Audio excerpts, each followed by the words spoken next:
Welcome back. Airstrikes against ISIS have killed more than half of the terror group's top command and more than 6,000 fighters. Amazing, almost unbelievable numbers, but that's what the ambassador to Iraq says is going on. Meanwhile, Iraq's prime minister is criticizing military efforts, saying that Iraqi troops are fighting ISIS, quote, almost on their own. So what is really happening on the ground there? Let's weigh in on this with some people who understand the situation very well as what's going on in Yemen. We have Senior Vice President of the Sufan Group, Robert McFadden. He's also an interrogation and transnational terrorism expert and former NCIS special agent in charge. We also have CNN military analyst Lieutenant General Mark Hertling. Gentlemen, thank you very much. Let's start with the obvious. Mr. McFadden, do you believe those numbers, especially coming from the U.S. side when we don't have the best intel on what's going on with the ground right now? Do you think it's 6,000 and half the command is gone? Well, like most others, I think there was some surprise at the number.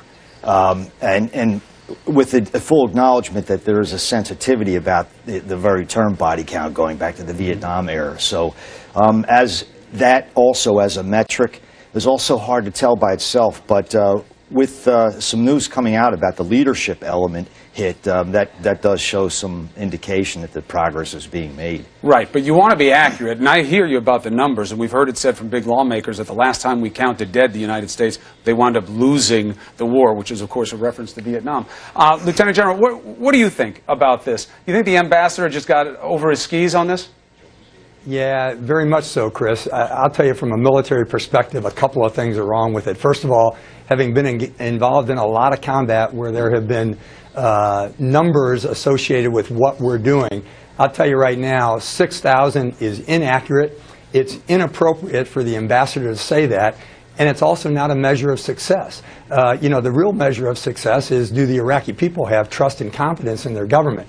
And truthfully, having been in a situation over the last 10 to 15 years where every time I went somewhere as the commander in Europe or in Iraq, we always linked with the U.S. Embassy. And my first conversation with the ambassador, there's been a great relationship between DOD and the State Department built over the last 10 years. Wholly inappropriate for the ambassador to say that. And I think if I had been the military commander truthfully on the scene, I think I would have marched in the office, closed the door, and said, Mr. Ambassador, that's not right for you to say, and that's not a good measure of success to publicize. And who knows, that may be coming. Now, what do we think about the other side, the Iraqi prime minister saying, we're doing this on our own? That would be shocking if true. Do we believe that, Mr. McFadden? No, not at all. I mean, within the political realm, it's quite natural for that push and pull coming from Baghdad, from the government there, about the U.S. not quick enough, allied forces not quick enough. But the U.S. position, of course, is, look, we're doing everything we can right now. What Baghdad government really must work on is the inclusiveness part of the country to have that kind of collaboration to fight the enemy. And I'm sure you heard this, Lieutenant General, but you had former Secretary Hagel seem to downplay, well, not former yet, but the significance of the figures.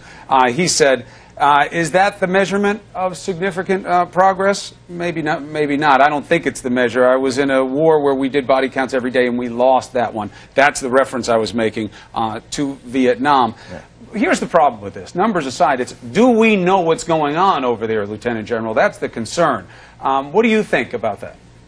I think we do, Chris. There's a lot of really great things happening over there. My contacts tell me there have been a replacement writ large of the command and control architecture within the Iraqi army. They are trying to rebuild with more of a view toward inclusiveness and nationalism. The new chief of staff is an old friend of mine, General Riyadh, and he is a Sunni but an extreme nationalist and understands and loves Iraq. One of your pictures recently showed him near a mortar tube. So I think they are moving toward it. The building of the Iraqi National Guard, the attacks and the planning for attacks to regain territory, all of those things are critically important in this fight within Iraq.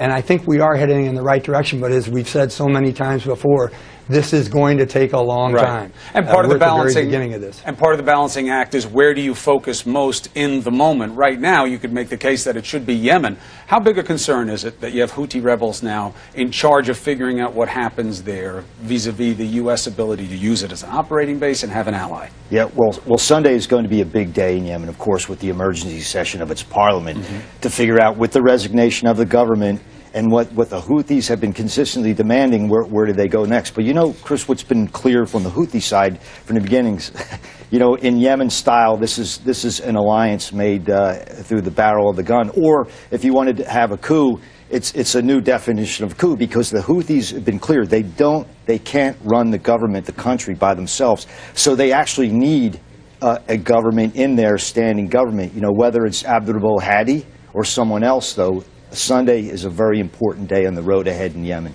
Everybody points the finger at them because they're the ones who overthrew the government. But what about Iran? If they are truly funding the Houthis, shouldn't this really play large in the negotiations with them for completely, you know, just upending the one ally that we had that we could operate out of? Iran has been and will continue to be a factor, as are the Saudis. You can't overestimate how much of a factor that is, both in the foreground and the background of what's going on in Yemen. You have one of these strange situations in the Middle East with politics, strange bedfellows, where we would never be fighting side by side with Iran or the Houthis against al-Qaeda in Yemen. However, that's an implacable foe for the Houthis as well. Lesser of evils sometimes, and you do what's strategic in the moment. Mr. McFadden, thank you very much. Robert McFadden, Lieutenant General Hertling, appreciate the perspective here on New Day.